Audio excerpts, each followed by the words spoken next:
And a setback for the Synodal Way in Germany. The country's bishops say they will not vote on a step toward establishing a synodal council. The Vatican requested that the vote be canceled. The council would feature lay people and church leaders. The Holy See says a German synod does not have the authority to create the governing body. Well, the Ortega regime in Nicaragua has shut down several more social and religious groups. Among those that were banned were the Scouts organization. The government says the Scouts failed to report financial statements. Since protests against the regime in 2018, more than 3,500 social and religious groups have been shut down. Well, as we recently reported, 4 Catholic bishops recently met with drug cartel leaders in Mexico, seeking an end to a recent spike of violence. Mexico's President Andres Manuel Lopez Obrador says that he supports the meetings. He added that faith leaders can play an important role in bringing peace. One priest from Mexico blamed the government for the violence, saying the negotiations with drug leaders would not be necessary if the lawmakers were doing their jobs. Joining us now is Jason Poblet, president of the Global Liberty Alliance and an expert on Latin American political affairs. Jason, good to have you back on the show. So what more can you tell us about the meetings and the threat the Mexican drug cartels pose to the church?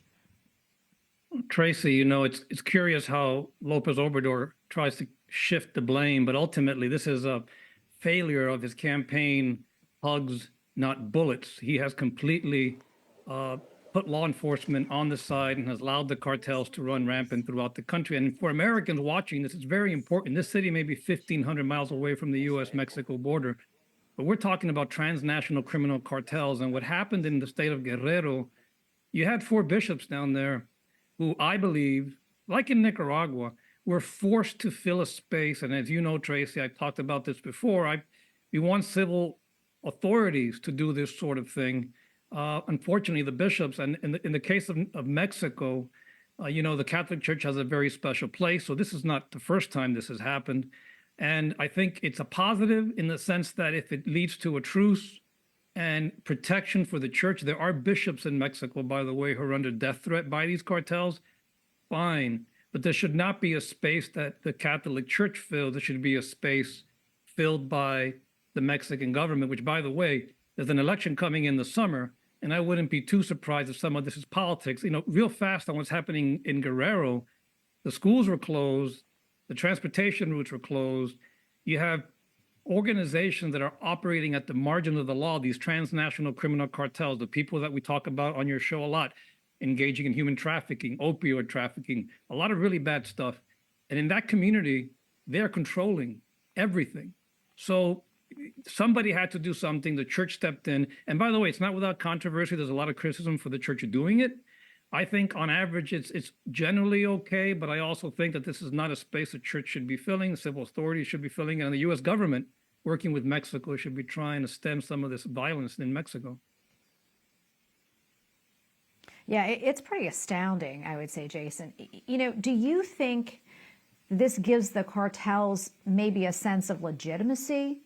They're negotiating with the church, or at least talking to the bishops? It depends on how it's being couched, but yes. And one of the questions I have is, how did this meeting even come to light? Remember, they didn't meet with some intermediaries. They met with the head of 4, potentially more, of the criminal cartels. Did they do this because they were forced to do this? Did the church have to do it because they were being threatened? I mean, it's quite possible they were being threatened. There's a lot we do not know. I think that it does give them a patina of legitimacy, but at the same time, keep in mind that some of these cartels, as you know, are involved in a lot of public, you know, it's civil society support, if you will, and the cartels start filling gaps that the state's not filling, that the private sector, which is the one who should be filling it, is not filling it. But when the private sector is under assault by these cartels, you see it's a very complicated situation. In Congress, by the way, here in the United States, as you know, there's a commission that's been put together to study transnational criminal cartels from Mexico to see how we can do better. We must do better, because if you don't get to the root of these problems thousands of miles away from the U.S.-Mexico border, they'll find their way over here. This is a very serious problem. We have to get a better handle on it. And of course, the Mexican government under the left-wing leadership of AMLO has failed.